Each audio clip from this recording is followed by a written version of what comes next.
Welcome to My Accent is No Accident podcast. I'm your host, Maritza Perez, and we are here today with a digital accessibility design consultant, making the digital world more inclusive. She is Nikki Kuhn, a seasoned senior level accessibility designer with over 15 years experience in the field. With a passion for creating inclusive digital experiences, Nikki has played a pivotal role in enhancing the accessibility of websites, applications, and digital content for numerous organizations. Nikki's the Neurodivergence gives her a unique insight into the world and compels her to think of the big picture. She has a passion for accessibility because Nikki believes that there is a strength in diversity. Accessibility benefits all. Nikki, welcome. It's an honor to have you on the podcast today. Thank you so much for having me. I love this. And the neurodivergence word, I try to say it in French. Oh. Like, no. But before we start with the full length of our interview, I would like to ask you the same question I ask everybody when they come to the podcast. Nikki, what is your accent and why it's not an accident? Yeah. So I'm originally born from Long Beach, California. And I know growing up, I had a very quintessential California accent. And then when my parents divorced, we moved to northern New Jersey, and I adopted a very thick Jersey accent. And then when it was time for me to go off to college, I decided to go to Philly, where I went to the Art Institute of Philadelphia. And I kind of fell in love with the city, and I've been here ever since. So at this point, I'm not actually sure what my accent is. I think it's a mix of all. I would love for somebody to tell me, because I know that I've got some Pennsylvania, too. But I don't know that my accent belongs anywhere at this point. I love that. Before we get into the deep thing, into the accessibility, I want you to define what is neurodivergence, which is kind of like a newest term that we are using. And I want everybody to be familiar with this term. Yeah, absolutely. It certainly is a newer term that's been adopted more recently. And even I myself was unaware of the terminology up until more recently, I think probably closer to the pandemic. So neurodivergence is just a word that is to describe people who have brains that are unlike the typical brain. And I don't like using the word normal because I don't like to say that people are abnormal.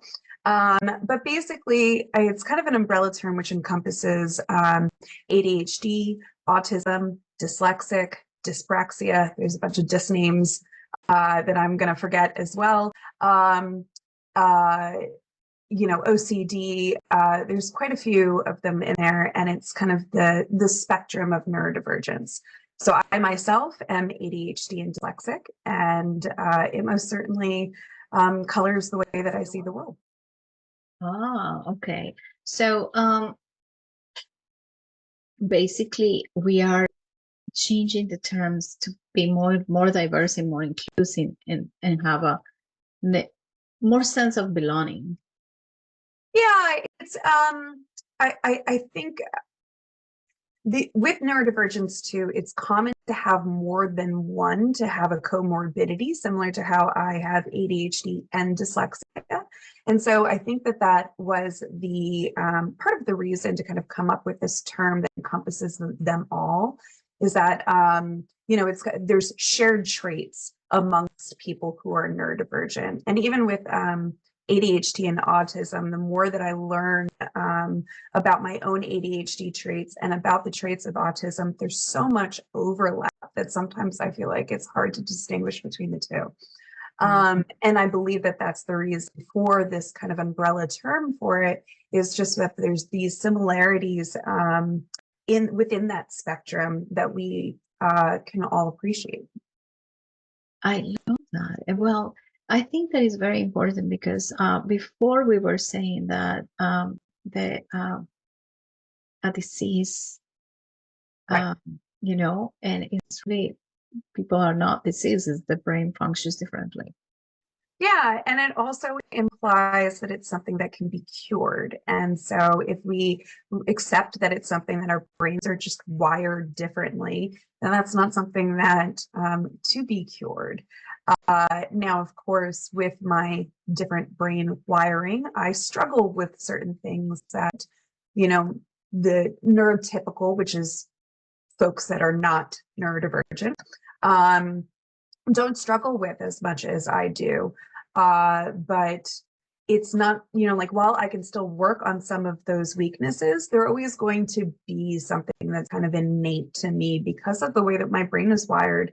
But I also have certain strengths that are more so than the neurotypical individual too. And so even though that there are certain things that separate me, and I'm not going to fit a mold, a neurotypical mold, like most people will because I am neurodivergent, but it's nothing to be cured from. It that my brain is wired, it is the Yeah. way that I think, and you know, and because of that, like I said, I have strengths that help me in my career and in my life and fill it with joy because of the way that my brain is wired. And that is very important because what you're mentioning there is just to bring out to the world is pay attention. We are all are very different, and it doesn't mean that it cannot be cured, or but we're just different, and there Yeah, might be yeah. certain ways that everybody has perceptions, or you learn in a different way. So dyslexia, I remember, is dyslexia something that can be cured? No. Yeah. So it's not, I mean, it's something that you can obviously work on and improve the way that you learn or the way that you read. Because especially with my dyslexia, that was something that I struggled with when I was younger, was reading. And I still struggle, especially if I'm tired or if I'm doing a lot of research, if I'm reading long paragraphs, you know, like on the web or even just, you know, in a book or whatnot. I can really struggle with rereading the same paragraph over and over again and not processing the information that I'm reading. And it's something that, you know, both with my dyslexia and my ADHD kind of fight with sometimes, especially when I'm tired, of helping me to process that information. But there are different tips and tricks that you can learn along the way to help. One thing that I have learned is that if I am tired, instead of trying to force myself to reread that paragraph over and over again, I'll use a read out loud function so that I have something reading the text in front of me as I'm reading it to myself. So I have both that visual and that auditory confirmation coming in. And that helps me to focus on the information and understand and process what it is that I'm reading. So there are tons of different tools and apps these days that allow you to do that. One of my favorites is Microsoft has inclusive reader, I believe it's called. And so on their browser, they have that as part of their package. So when I am doing a lot of research online, I will use their browser in order to be able to read the information out loud for me and highlight the words as I'm reading.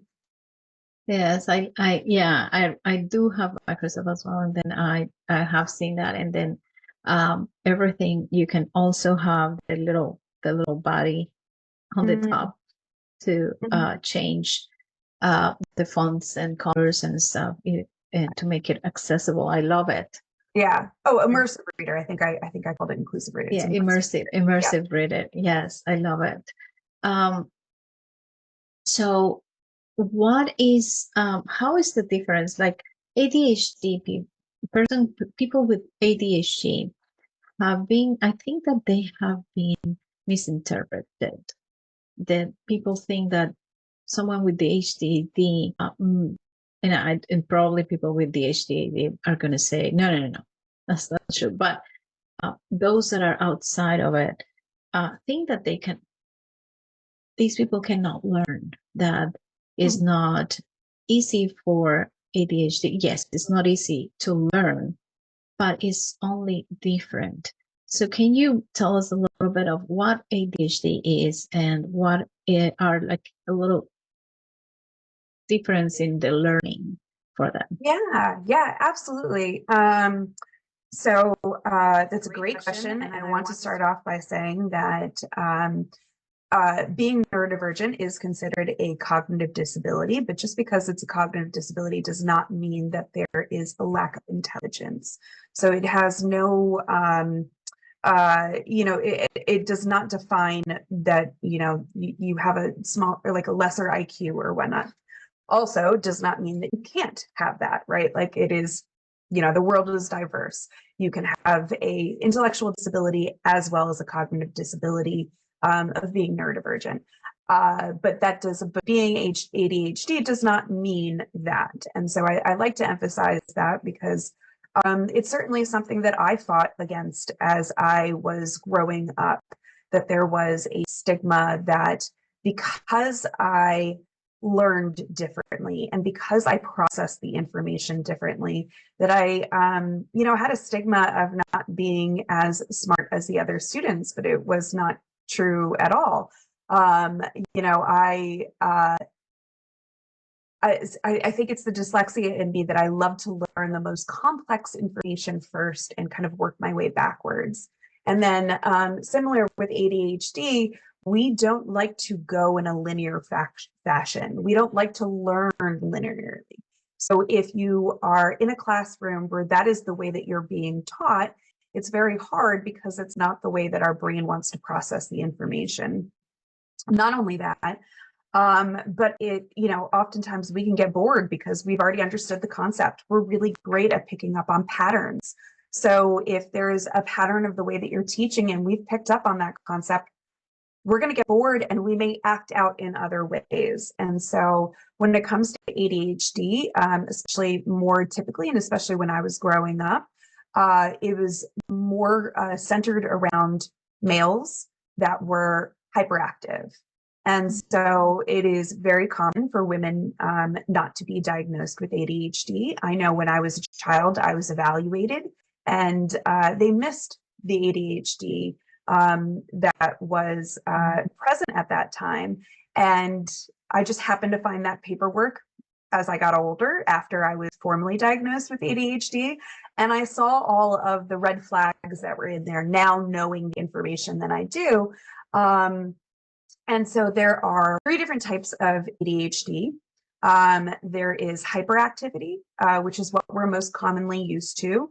That would be the students who would be fidgeting in class. It's very hard for them to pay attention for long stretches of time. They need to be active. They need to be moving. And then there is the inattentive type, which show up as the daydreamers in class, the ones who just kind of get lost in their own head. And that's to say, it's, what I like to say, it's because, the mind is going so fast that the learning can't really keep up. So if learning in class is slow and your mind's going super fast, well, again, you're going to get bored of the information and then your brain's going to kind of take you elsewhere. And then there's combined type, and that's what I am. So I am both hyperactive and inattentive, meaning I have symptoms of both. And then in class, when I was growing up, I was both the daydreamer, or I was more presently, I think, the daydreamer in class. But you also learn to kind of hide certain traits over time too, based on, what they teach you in class and the shame of it too. Like I am definitely a fidgety person, but I have learned to do it all underneath the camera. Or if I'm at a conference, I will, I will do things that are subtle because I've learned to hide my hyperactivity and the way that that kind of represents. So I usually have fidgets on my desk. I don't have any handy right now because my children have all taken them away from me. But it's something, or even just like playing with my necklace, like that's more of a socially accepted kind of fidget, right? Like that's something that I'll do very often too. If I have jewelry, especially if I have a ring, I will oftentimes spin it in my hand. Like that's a way that I kind of stim when I need that kind of hyperactivity, just to be active and use my hands. And by doing that too, that also helps me to focus on the information because I can't just sit still. Uh, Yes. Yeah.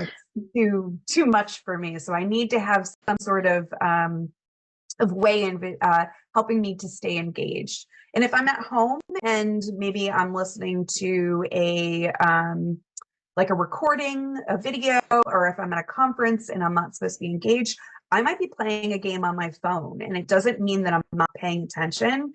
It's just the way that I'm better, like able to pay attention is by being distracted, because that's the way that my brain works. Yes, yes. And I think that now you're saying that many people nowadays do two things at the same time. Mm, Like, especially, I think that the yeah. mobile phones have probably enhanced that because everybody is watching TV with their phone on their lap and they're texting or, I looking most at certainly social guilty of that. media or Yeah. watching a video or doing something else at the same time. I have found myself doing that, and it's funny because I know I don't have ADHD, but I've done that, and I'm like, I wonder if if this is starting to make people be more ADHD, be more distracted than focused. Yeah, I mean, technology has certainly changed the way that we've interacted with the world, and it's only going to continue to change, especially now with AI kind of exploding in every which way possible. But again, yeah, just want to emphasize that like ADHD is the way that our brain is wired. It's not something that is stimulated via technology, but or I should say it comes about via technology. However, it could, if somebody is neurodivergent and doesn't know it, I mean, that's certainly something that can represent over time that way too. But it's not just technology for me. Like when I used to take the bus, I remember there was a time that I was really trying to get into audiobooks and I could not focus on the audiobooks. And then I found while I was on the bus, if I crocheted at the same time as listening to my audiobook, then I could pay attention because then I was doing something that was kind of more automatic and that helped my brain to focus on the words that were happening. And so now at home, like when I'm doing chores, I will listen to a podcast or an audiobook. And that's kind of my reward for doing the chore and then also helping me to focus on the information I'm listening to. Oh, that is an excellent tip for folks with ADHD. I have family members with ADHD, and there is a distinctive also way the conversations go with them. They're younger, so it's interesting, the conversation, especially because there gets a point when as they are learning, as you are learning, to manage it. The conversations are like, we were talking about this other thing. What happened? Oh yeah. The jumping on Yeah, topics. yeah. We love to call that the squirrel moment, right? Like, yeah. We're yes, absolutely. It is fun to have conversations for myself with other folks that are ADHD because we don't have to be apologetic for those moments of interrupting a conversation out of nowhere just to be like, oh, I have this thought. And it's because we understand that and that drive to like express what that thought was. And, again, our brains aren't linear thinkers. And so like we can circle back to that initial conversation or go on an entirely different tangent. But, it's still fun because then when speaking with other ADHD folks, I don't have to be apologetic about it. Yes. Or have to feel that, I somehow hurt the other person because of the way that I was interacting with them. Because I know sometimes not everyone is used to the level of enthusiasm that I sometimes have in conversations and about on tangents. And so, I don't want people to feel like that I'm not engaged in their conversation. If anything, it means that I'm more engaged in their conversation when my brain is like that. That means that we're having an awesome conversation. Yeah. Yes. I I relate to that because it's funny how it's very jumping and then going everywhere, and it's actually fun. It's Yeah. So why is it important to get diagnosed? And would you care to share about how you got diagnosed? Yeah, absolutely. I should say right from the beginning that I'm a huge advocate that you don't need a diagnosis and you can identify the way that you um, want to represent yourself. Because I know that, especially with autism, it is very hard to get a diagnosis, and especially for females. And so I'd like to advocate on behalf of those that don't want to go through that process of getting diagnosed, because it is really hard. And for myself, as being ADHD, it was difficult for me too. Um, I decided to get diagnosed during the pandemic, which is about the time that I was learning a lot more about accessibility and going to a lot more accessibility events. And I remember hearing a talk on invisible disabilities, and I knew I was dyslexic, and it started to get me thinking about my dyslexia, and I wanted to learn more about neurodivergence. And as I was learning more about it and learning more about ADHD traits, I started to realize, oh my gosh, that makes so much sense. My world suddenly now makes sense. All of this guilt and shame for that I have carried on over the years for ways in which I don't to society suddenly now makes sense, that there's a reason why.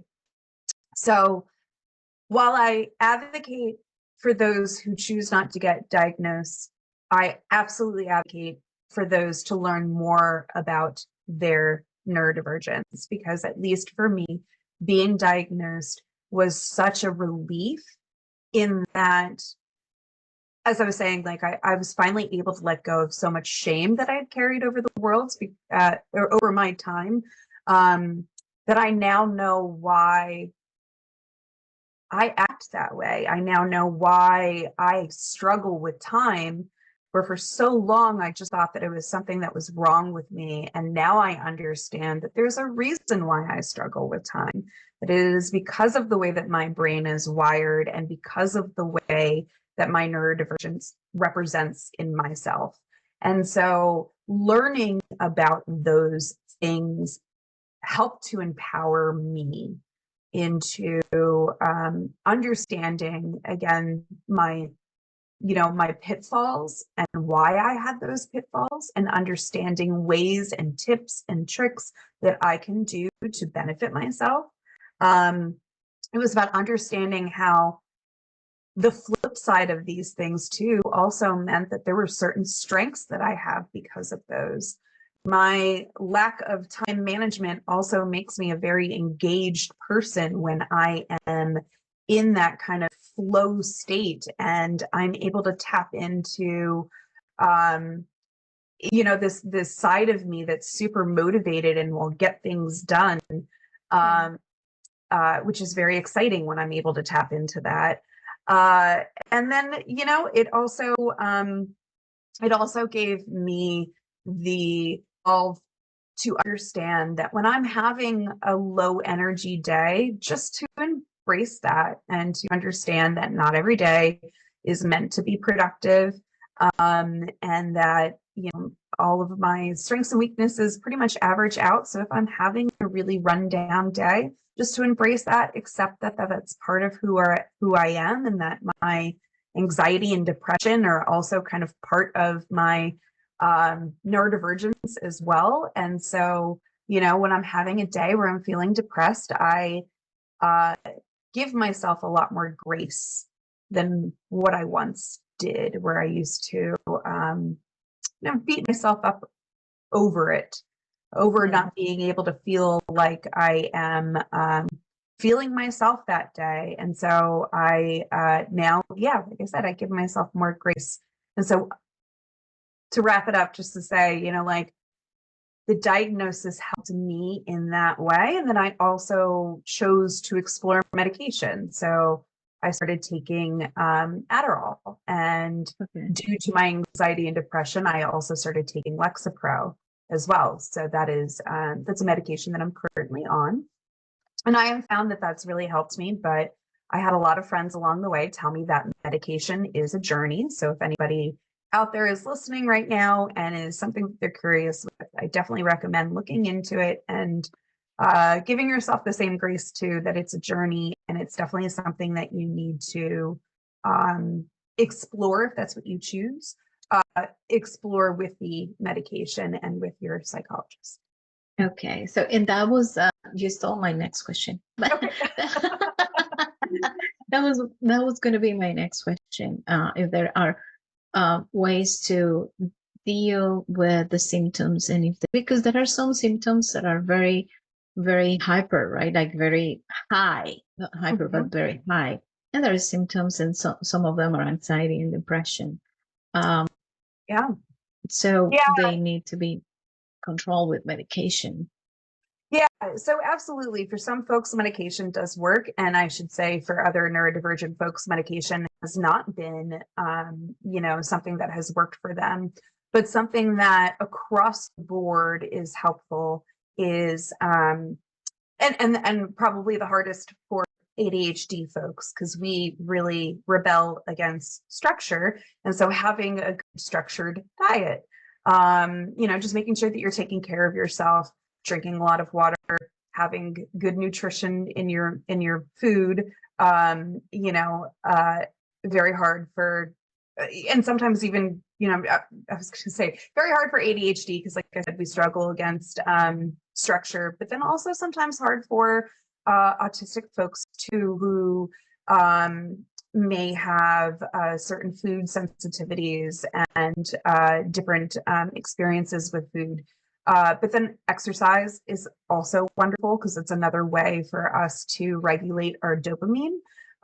Those that are neurodivergent basically have issues with dopamine too, which is why it is common for symptoms of depression and anxiety. Also, feeling like you don't fit into society can also play a part into that too. So those are other avenues for helping to manage some of kind of the depressive symptoms, well, not even just depressive symptoms, but symptoms of neurodivergence, if medication is not the right avenue, and also alongside medication. I certainly need to remind myself all the time too. I'm a big yoga person, and I have stopped going to yoga, and I also stopped taking my medication for a while and was really falling into depression and was wondering, hey, what happened? Oh, right. Like, stop taking care of myself.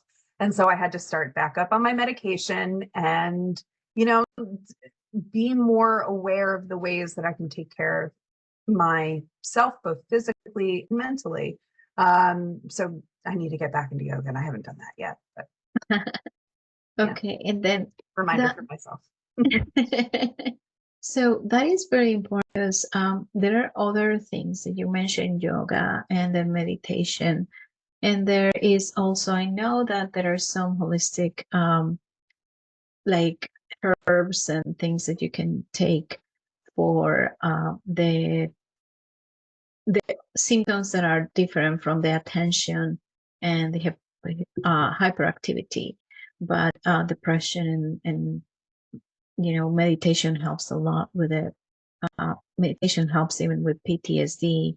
So I know there are things that you can do, but sometimes it's just like, if you need to, it's better to go ahead and try the medication.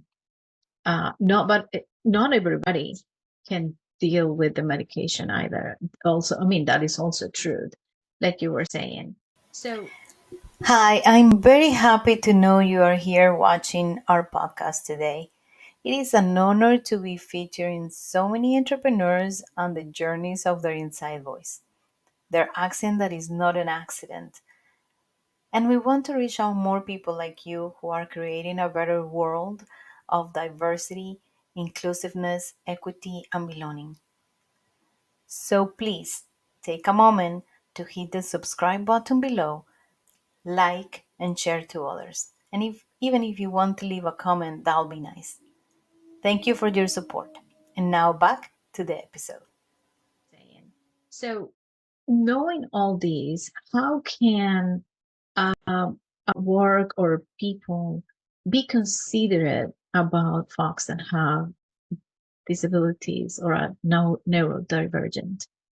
Yeah, I'm very glad you asked that question. It's something that's very passionate to me. When COVID hit and everyone started to work remotely, or not everyone, but a large amount of corporations started to work more remotely, and were forced to build more flexibility into their work.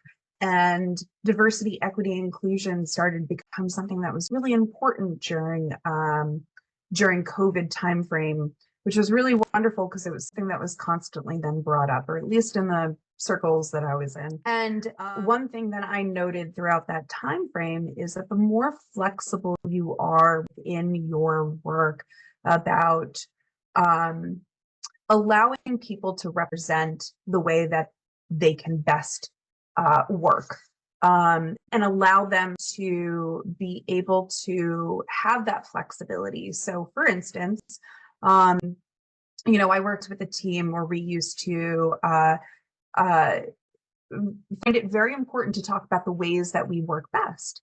Here are the hours that are best for me. This is when this is when my brain's working the best. This is when my kids aren't around so I can focus, regardless of what the situation is. Here's how I like to be engaged in conversations. I'm either extroverted or I'm introverted.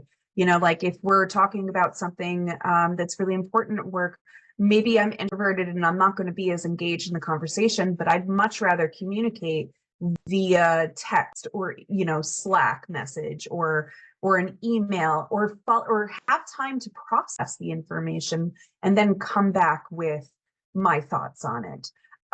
Others, like myself, I love to be engaged in the moment and react in the moment and talk about and discuss things in that way. So, as I had mentioned with this particular team that I was with, that was something that was really important for us to all understand as a team how we individually worked best. And I loved this from a neurodivergent perspective, because then if my brain doesn't want to work in the morning, but you know what, I'm really excellent at nighttime, I can just feel empowered to say, you know what, I'd love to kind of work more at night because that's when I can really get, all of my work done. If I'm forced to work certain hours during the daytime, like I may not be as engaged or it may be much more of a struggle. But if I'm working at this time frame, like it would be great. Or even just to have the flexibility to say, right now is not a good time for me to work, but I'd prefer to work in another hour or two, maybe after I take a nap or something. So just I love building in that flexibility for people to work in the way that engages them most. It's really empowering to people that have neurodivergence and whose brains are not, like I said, linear thinkers or able to kind of fit that structural mold that we kind of put in place when we're talking about different corporations. And then from an accessibility perspective, if you consider people with physical disabilities, it might be strenuous for them to come into the office every single day. So either having a hybrid model or having that work room might be something that is extremely beneficial to them, because just because you have a physical disability doesn't mean that that plays any other part on how great of a worker that you can be. But if your requirements for a job are that you have to sit at a desk every single day, it may limit who can apply for that particular job. So I loved that silver lining from the pandemic that we were starting to see corporations be more flexible in the way that they were working with employees and about their job requirements from a physical perspective and also from a structural perspective as well. Like I said, being able to build in more flexibility into the work hours, which again, wonderful for people that have accessibility needs and accommodation needs, but also fantastic for somebody who might be a mom. And especially if they're a single mom and they, their child maybe gets sick from work, or sick from school and they have to bring them home and they don't have that kind of backup care that they need. Having that flexibility built in is also going to extremely benefit, working parents too. So it's not just building those accommodations in that it's not that they only affect people with disabilities, but it's that it kind of benefits all people, which is why my motto is always accessibility benefits all. That brought me to something, a story that in my life, I remember I had once a job where they told me, well, this is the way we are. We're very strict, and this is the way we are. You either fall into it or not. And I remember my very first thought, I don't have a problem with the structure. I can be very structured. I was born and raised Catholic, a very strict Catholic family. So I was like, I don't have a problem with the structure. But then I saw a couple of people that had that, like they couldn't do it. And it was very difficult for them. And I thought, this is not very diverse. This is not like, I remember back then, I'm like, this is not diverse because not everybody can function the same way. And some people had small kids and they needed to drop off their kids to school before going to work. And that it's just impossible to be there at 8. Like they cannot drop off the kid at 6:30 in the morning or things like, so I was like, and then leave at 5. And then at what time do you pick up the child? I was always thinking, so that is a stretch in the poor child, like we need to be more diverse. I remember back then thinking about it. This is like probably 10 years ago. Then COVID happened. And I always say, like, everybody kind of like awakened from the, wait a minute, this is actually a deal. Yeah. Yeah. Because I can do my work while I'm taking care of my kids, or I can do my work. And if I have flexibility, I'm more productive. Absolutely. I have always found myself to be more productive when I'm not in the office. I mean, granted, I do love, I'm a creative individual. I love brainstorming sessions. I love facilitating design thinking workshops. So I love the engagement of being around other people. I am also extroverted, so I do love that energy and I feed off of the energies too. But doing it every day also brings out the introverted person in me too, because there would be months at a time where I just felt off and I'm like, I don't want to talk to anyone. I would kind of shut myself inside my cube and just be really like antisocial during that time period because it was too much for me to do it on a daily basis. But yeah, I absolutely agree. It is, I've also worked in environments where it was very structural in that way of, this is how we work and we think this is best, but it's not diverse whatsoever. And you're not allowing for that diverse talent either. And I think it is so incredibly important to have diversity in an organization in all different aspects, because that's how you get the different perspectives. If everyone has the same perspective, if it's that hive mind where everybody's the same way, you're not going to produce anything wonderful. It's not until you start getting that diverse thinking and the different perspectives and cultural backgrounds, you really start to see the world in different ways, and it challenges you. And I think that there's something so beautiful in that moment of creativity and kind of bringing in different ways of thought and different perspectives that really help you to problem solve and to break down boundaries. Or barriers, rather, break down barriers that were once there. So I think it's amazing when we have diverse teams, like I said, from all perspectives. I love to have neurodivergent and neurotypicals together, and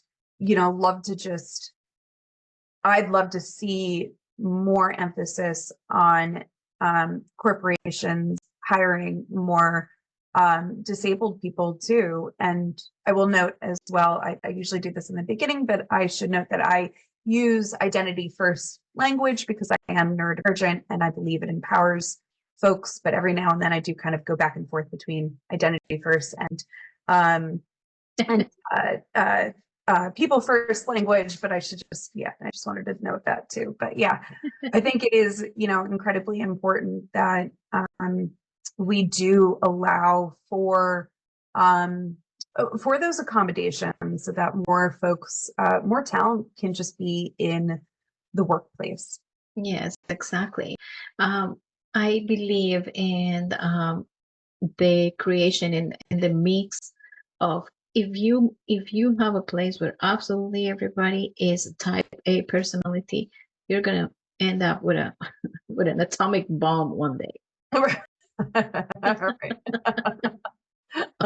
Everybody's gonna fight against everybody. But I realize that being diverse and having a diverse team with all kinds of people, they will help each other, because I see the beauty on ADHD, for instance, in what we're talking about.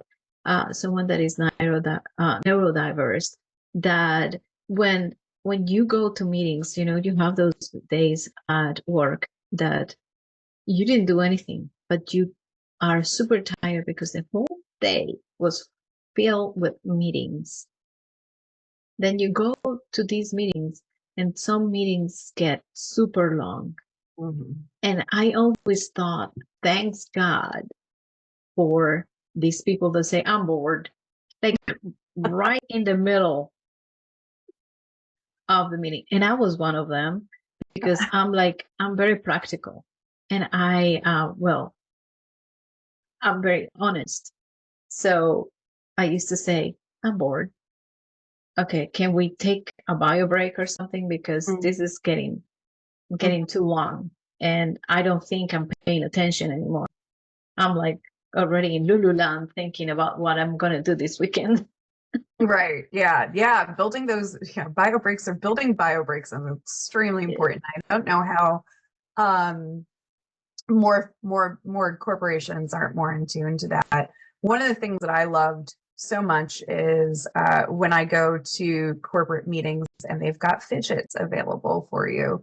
I have seen it where it's like they've got Play-Doh, and like it was, I think, popularized, I believe, with like design thinking in mind, of like kind of that creativity into the conversation, right? Especially if you're having like a brainstorming session or whatnot. But I love it for myself because then that helps me to continue to be engaged. And then not only that, but then you're also normalizing it as well. Yes. So that when you're coming in the office, if I have a fidget, then, like it's not as, it's not as stigmatizing if everyone has one around, even if they're not neurodivergent. And so like that was kind of exciting. So I've seen it, where they've got like thinking putty, as they were calling it, which was basically either like slime or Play-Doh, more or less. And then actual like little fidget toys. I've even seen it where they've offered like crayons, markers, so that you can kind of color as you were doing, which I thought was wonderful, because you're normalizing doodling too. And right now I'm looking around my office because I kept one of these toys that I was given in one of the meetings in another company that I work with. And they used to give these toys that, they were super cute, those little just feet. and a little ball, and they are like hairs, and Oh then yeah. they get stuck on the table and they jump. Yeah, I know what you're talking about. So, and I used to play with those, and there was the other thingy, the squishy thingy. Yeah. So guys usually used to get those, the squishy thingy. And I'm looking for those because I have them somewhere. But like behind the scenes, I'm so glad the camera doesn't capture that because my desk is terrible today. Oh, same. But This is but another yeah. one of my favorites. It's a pen that when you slide it down, it kind of ripples. Oh, awesome. So I try not to play with it on meetings though, because you can hear the clicking, and I know that that's sensitive for certain people. But that one's one of Oh my yeah, for ones I OCD, play yeah. with. Yeah. So I have this one. I have this little dude, which is, Oh and then I just play with it. yeah. But Yeah, I the think sensory need of it too. yes. So it's like, okay, I'm getting bored. So Yeah. I have to do, because I'm very practical. Mm. However, now that I own my company, now my team has to tell me, Maritza, shut up. It's just too long, too long. I have Um, I have these sensory stickers on my laptop too, which are like ridged. So it's like like it's similar to like that kind of the stimming of playing with that toy that you had. It's just kind of like rubbing my finger along it just to kind of yes. experience a different texture. And I've seen the stickers come out with different textures too, which I thought was pretty I cool. love it. I My love laptop. it. So all of these has taught us that you are passionate about accessibility. And I think I know why you are working on accessibility. But so far, we have learned about what it is important, why it's important, what are the things, what is important to be, you know, kind of like aware of neurodivergency. But one of the questions that I want to ask you is, what is the meaning of accessibility design? Oh, yeah, great question too. Yeah, so as an accessibility designer, and I am also a certified professional in web accessibility, meaning that I have the knowledge and expertise to be able to understand what it takes to make digital products accessible to people with disabilities. And so that is inclusive of visual disabilities, auditory disabilities, cognitive disabilities, and also physical disabilities. Um, so the main goal behind it, right, is to make sure that all of our digital products are inclusive to all people and not to exclude others based on their ability to access information. We want to make sure that that access is available to all folks. So from a website perspective, it's making sure that a screen reader can understand the information that's on the page and relay it to somebody that might have visual disabilities and is relying on that screen reader to understand the content. Or it's about making sure that someone who's using an assistive technology, maybe because of a physical disability, is able to go through a website or a web page the same way that we would be able to, even if they can't use a mouse. So making sure that that keyboard, that there's keyboard accessibility, that they can go through an entire website, web flow, digital product by utilizing their keyboard. And it's being mindful of color contrast. So let's say you have yellow text on a white background. It's going to be really hard for somebody with 20/20 vision to be able to see that. But imagine how much harder it's going to be if you're out on your phone and it's in the middle of in the daylight. It's going to be extremely hard to see that. Now imagine if you have a visual disability, now suddenly that text is completely gone. So making sure you have the proper color contrast is extremely significant so that you are enabling folks to be able to just, read the content that's on your site. And also be mindful of color blindness too, because sometimes, people will rely on color alone to convey information. So let's say, I'm sure we've all seen it before, where there's been websites that say, please address all of the errors that are highlighted in red. Well, if you can't visually distinguish the difference between red and the other colors on screen, you're not going to know where the issues lie and where to correct them. Or if you're using that, if you're relying on a screen reader and you're unable to even see which forms are on the screen, you're obviously not going to see which ones are in red. So it's incredibly important that we are more mindful of these things. And as an accessibility designer, I've spent my career in design, and it's not something that it has been typically taught within school. And so I think it's incredibly important that our designers are of how much they can contribute to accessibility of a site. I think it said there's at least, I think it's like 60% of all accessibility issues can be improved with design alone. So if more designers were aware of that, we'd be able to significantly increase the access to information in the digital world. Yeah. That's very interesting because when you design, like I have designed a designer do my website, and when I met you, I'm like, I have to, convert it, and especially because I believe that there is now policy that all websites need to be accessible. So I think that is very important, because then also you reach out to more people. Absolutely. I love to come from a place of empathy. I think, people should do it because it's the right thing to do. And that, if you've ever experienced the pain of being excluded from a website based on, based on something similar to that, you understand that it's a really frustrating process. However, it should be noted that, it also prevents you from being sued. I actually was networking the other day where I came across a potential client that was exactly their need, that they had one of their clients that was getting sued for accessibility, and they needed help because it's, the response that they got with all of their issues, they were unable to process the information and understand how to correct it. So I am hoping that engagement continues, because I know that I can help them out in that aspect. And I think it's exciting that more people are becoming aware of it.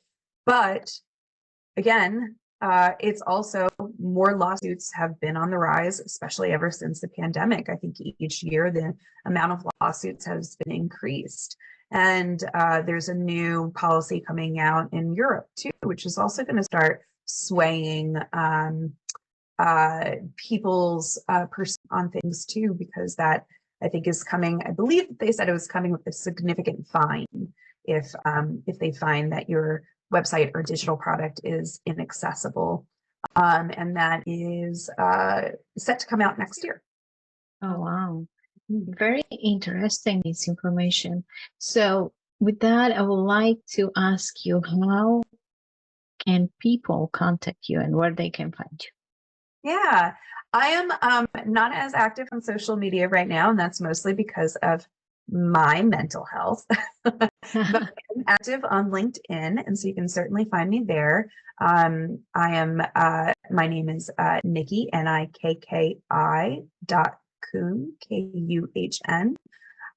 And then my company is Scallywag, and that's with 2 1s instead of an L. And so A11Y, or as I like to call it, LI, is an abbreviation for accessibility. So my website is scallywag.com. So that's SCA11YWAG.com. And you can find out more information there too. Awesome.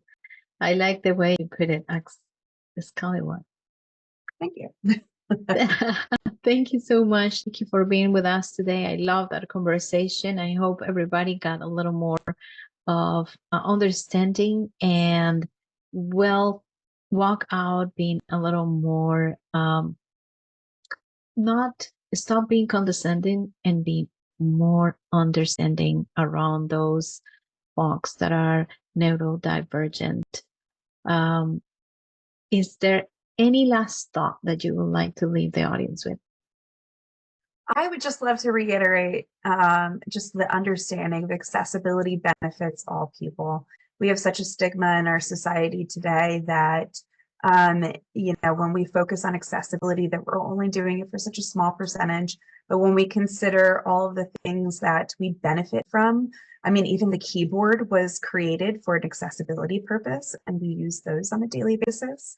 The curb cuts in our sidewalks that help if you're pushing around a stroller or your, luggage. We're there for accessibility purposes too, as well as closed captioning. I mean, there's so many beautiful things that have been as a means to accommodate for accessibility, and the benefits are amazing for all. And so, just something to consider as you're going about your day as well.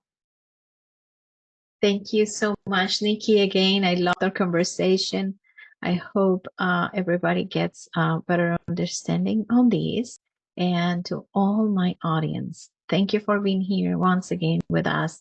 And see you next time. Remember, you are loved, came to this world because the greatest source, God, the universe, loved you to be loved and love one another. Thank you. Bye. Hi, it's Maritza here. If you like this episode of My Accent is No Accident podcast and would like to listen more like this, subscribe wherever you're listening to it or watching it. Leave us a nice review and share with your friends, family, and network. Thanks for listening.